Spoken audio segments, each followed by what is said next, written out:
God's weakness is stronger than human strength. Is it true? Here we are on Super Bowl Sunday when the big guys rule, saying God's weakness is stronger than human strength. Just remember that. Here we are when our nation's presidential impeachment is all but over, saying God's weakness is stronger than human strength. You believe it? Yes. Here we are on Groundhog Day. Now, I have a little sister, I call her. She's not so little anymore, but she is smaller than I am still. She and her husband, when they were in college, always had Groundhog's Day parties. For some reason, the kids they ran around with had Groundhog's Day parties. It wasn't always on weekends. Sometimes it would be during the week, and they would just celebrate Groundhog's Day. Silliness, right? But to me, the silliness of Groundhog's Day, I wish I could know what Mark and Margie think about this. I should have asked them, but I didn't. To me, Groundhog's Day is something that reminds us that we have nothing to do with the changing seasons. Even when we pull groundhogs out of a beautiful sleep and put them out and see if the sun is shining so that they could see their shadow and get scared and have to go back in, or don't see their shadow and say, oh, spring's coming earlier. It's stupid. But it reminds us that God's weakness is stronger than human strength. Let me say a little bit more, because when Pastor Paul asked me to preach on this day and I looked up the scriptures, I was thrilled. I mean, I feel like I hit the jackpot. In my tradition, if I don't want to preach on the scriptures that are assigned, I just don't preach on them. We just choose another scripture, that's what we read, it's all over. But today, I hit the jackpot. First of all, there's Micah 6. With what shall I come before the Lord and bow myself before God on high? He has shown you, O mortal, what is good. And what does the Lord require of you but to do justice, to love kindness, and to walk humbly with your God? That's the kind of thing that ought to be on a tombstone, and that ought to be said at baptisms. What does God require of you? To do justice, to love kindness, and that's sort of a family word, okay? And to walk humbly with your God. And then Psalm 15. Who may abide in the tent of God? Who is allowed to come in here? Well, it really does say there's some integrity that we need in life. Those who walk blamelessly, do what is right, speak the truth from their hearts, do not slander with their tongue, do no evil to their friends, nor take up a reproach against their neighbors. And it finally says, even says this, who do not lend money at interest. I mean, most of us who lend money to the bank now don't get much interest, so we're a little closer to that. That wasn't the case when I was buying my house, 12 and 7/8% interest, you know.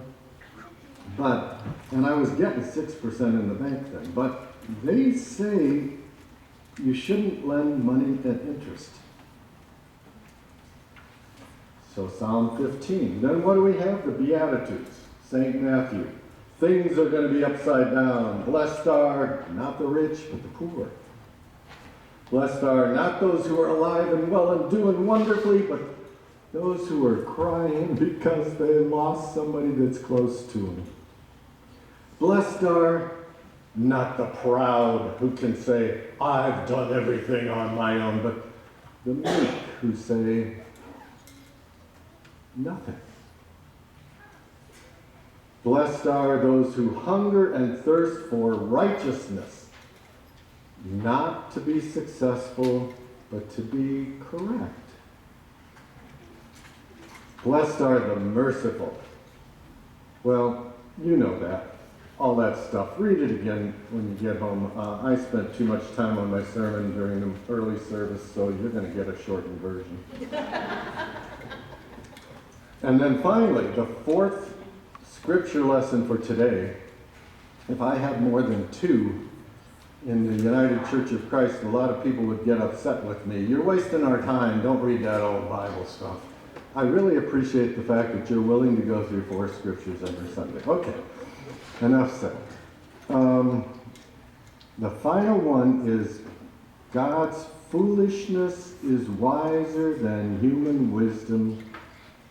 God's weakness is stronger than human strength.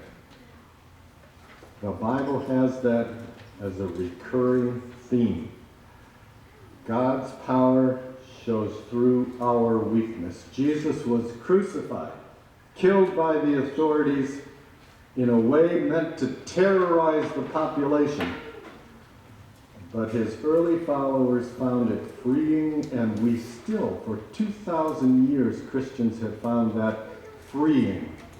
God's power showed through human weakness.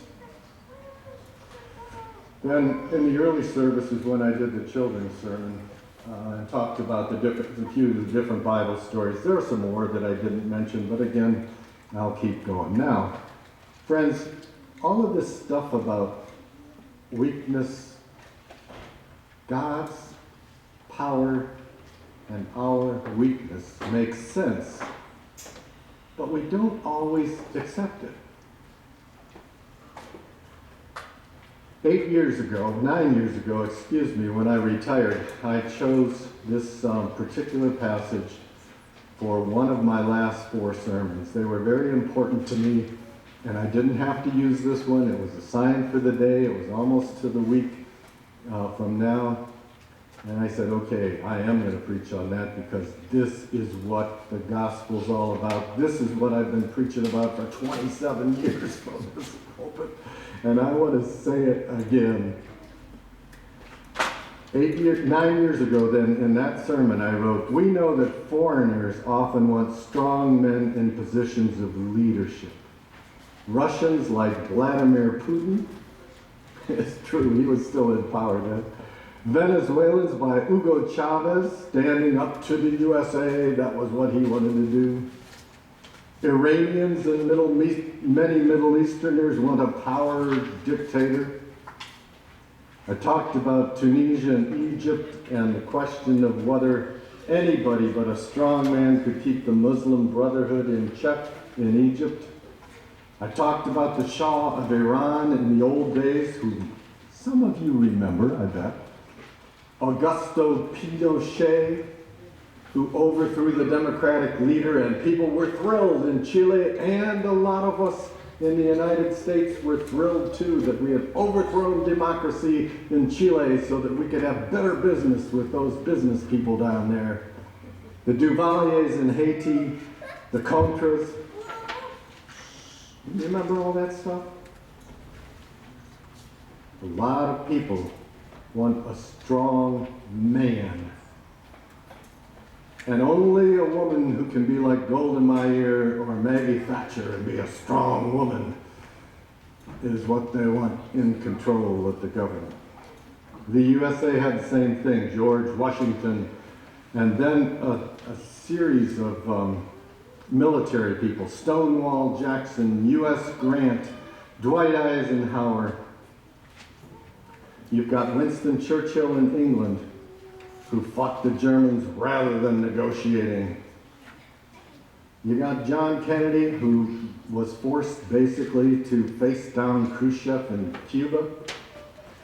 You've got Ronald Reagan, he invaded Grenada so that he could say he was strong with military, and we laugh at that. Grenada, a few thousand people, but that was very important in those days to say, I will use military power. Trump did the same thing, right? And in the church, we come here and we say, God's power is made perfect in our weakness.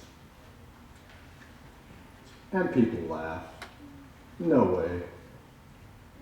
Just as they did in Jesus' day, things are not that turned upside down. The powerful are the powerful. The problem with that is that it's scaring a lot of us now, because now it's not just banana republics, but the USA, where we have a president who boasts that he is able to do anything and truly be above the law, and he is proving it. It's not surprising, because business is known for strong leaders too, isn't it? As I wrote 9 years ago, here's another quote from my sermon back then, which fortunately was in the manuscript. In corporations, employees often want a strong leader who can keep the leeches out, who can set decent rules and have them obeyed.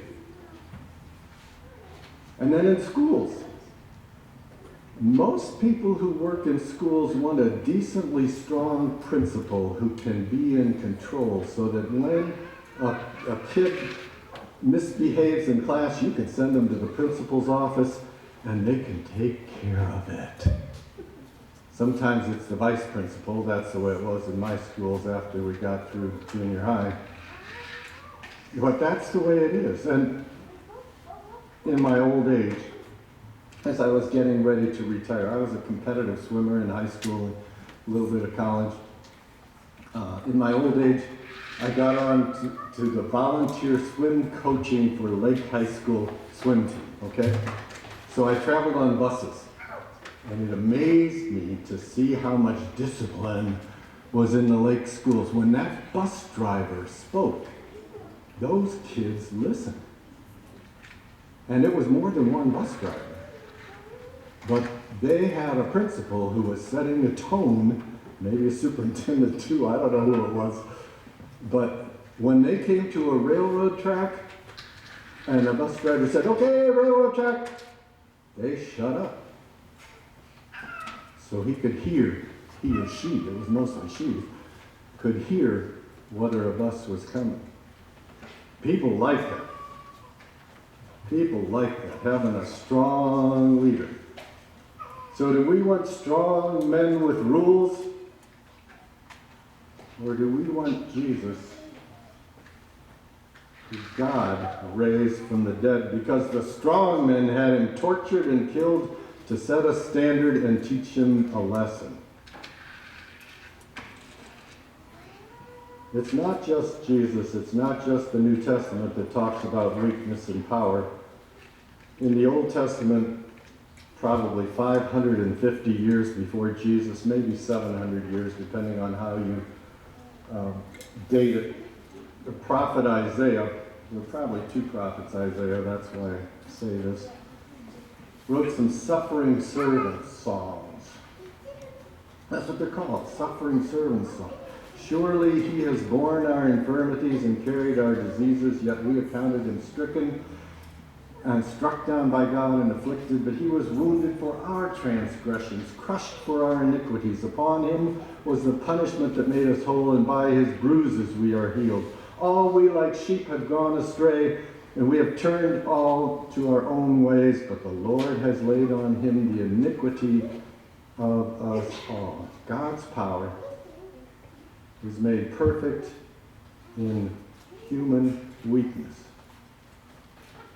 That's why those people 550 years later could say Jesus is God's anointed one. He may have been killed. You may have seen him naked on a cross, dying after being tortured and whipped. But he is God's anointed one. Do you believe it?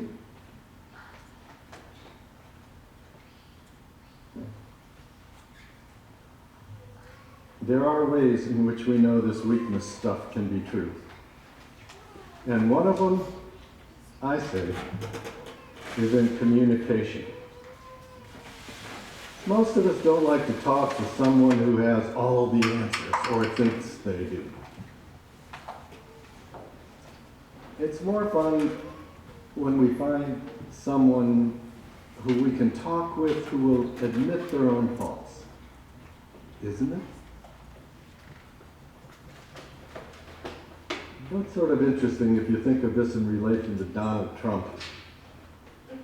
Because generally you think of him as a straightforward braggart who will never admit his own faults. I mean, he basically has never admitted anything in public that he's done wrong, except the kind of things that normal right-wing talk radio people say, you know. And yet, I would say that in some ways, he admits his weakness by acting like a 4-year-old, talking like a 4-year-old. He just comes across with whatever's on his mind, and then the little Republicans have to scurry and follow him wherever he goes. Because he's talking about his own weakness and what he thinks right on that moment, or feels right at that moment. It's presenting weakness that a lot of people really like. It doesn't do much good for the future of the nation sometimes when he says stupid stuff, but it really is presenting weakness before all of us. So when he said, I am going to do what's wrong before all of you, and you are going to let me off, he did it. That's the way a 4-year-old would act. As a matter of fact, I babysit a 4-year-old right now. He's very good at wrapping me around his finger because he acts the same way. Communication, showing your weakness, allows God's power to come through. Now, I want to tell you like 3 more stories. Oh boy. If I can. One is about a guy named James Moore.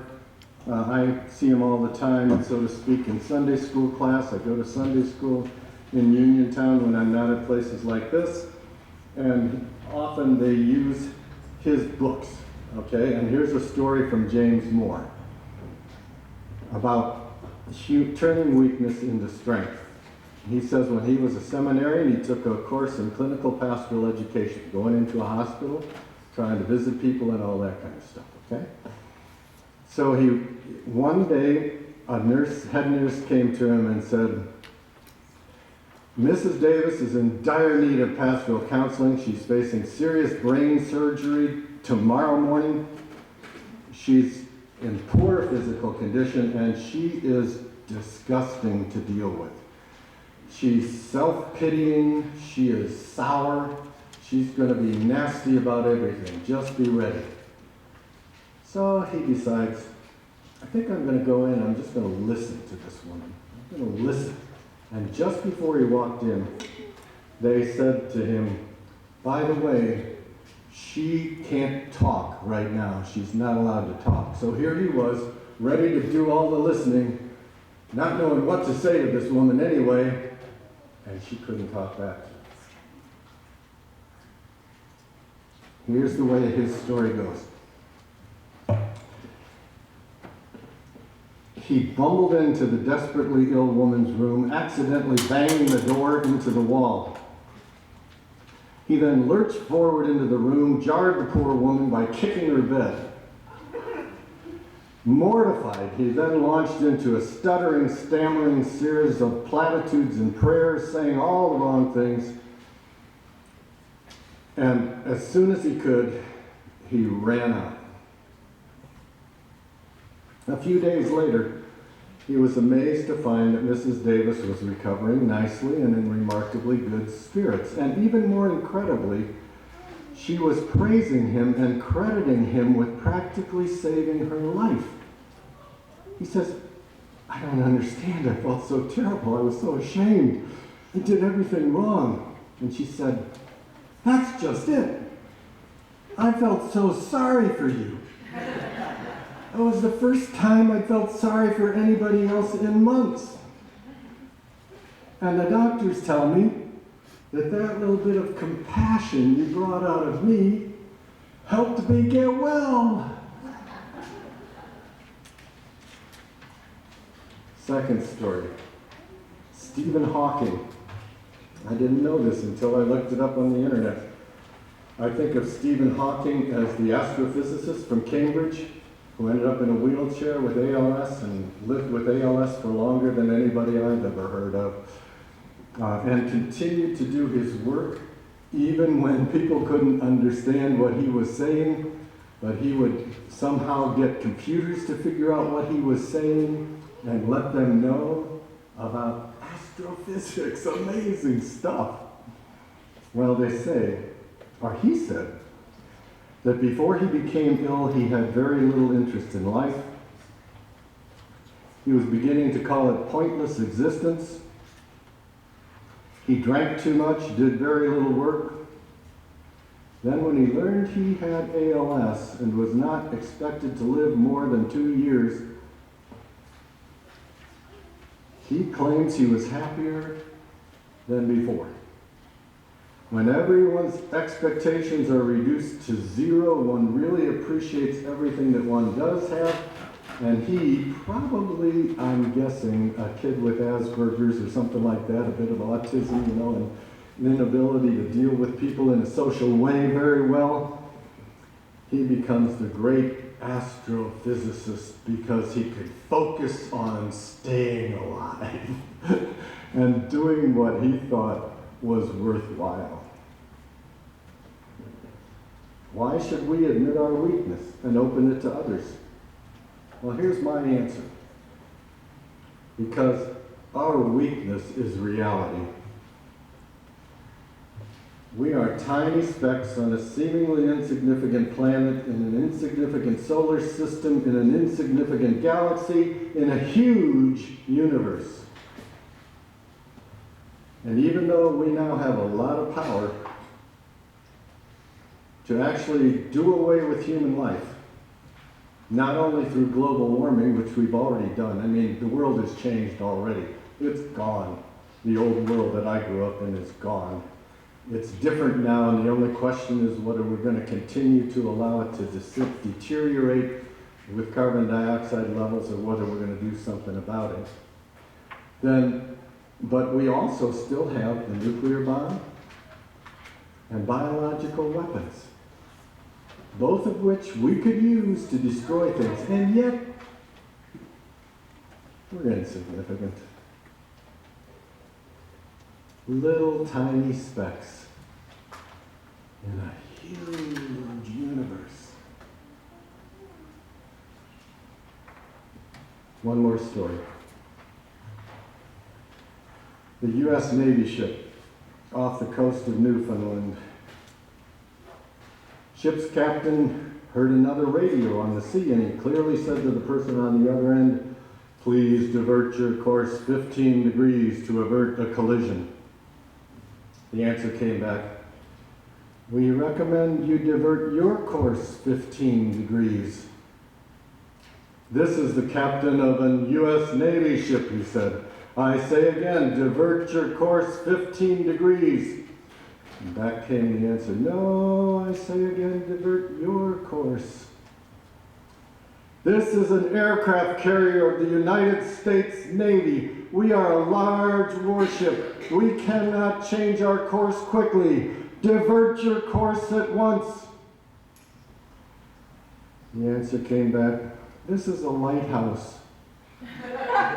You choose."